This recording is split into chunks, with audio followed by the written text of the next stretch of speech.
Magandang araw, Pilipinas. Ang Konsulado General ng Pilipinas sa San Francisco, Kamakailan ay buong pusong sumuporta sa pagbubukas ng Golden Gate International Festival 2026 kasabay ng pagtatanghal ng Young Voices of the Philippines o YVP sa Walnut Creek Presbyterian Church sa California.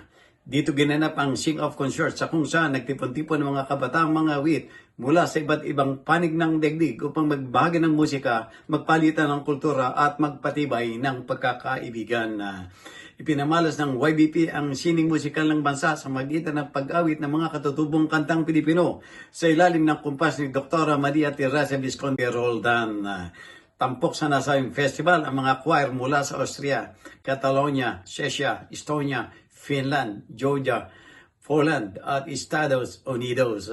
Ayon sa konsulado, ang pagkalok ng YBP ay patunay na ng kahalagahan ng cultural diplomacy sa pagtataguyod ng pandaigdigang pagkakaunawaan at pagpapatibay ng ugnayan ng mga bansa.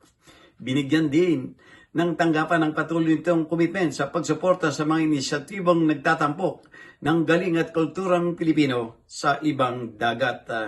Ang Golden Gate Festival na itinatag nitong 1991 ay pinangasiwaan ng Piedmont East Bay Children's Choir sa San Francisco Bay Area at nasa ika-13 edisyon na nito ngayong taon. Para sa journalnews.com.ph, Georgia Cesar Magsumbol, People's Tonight.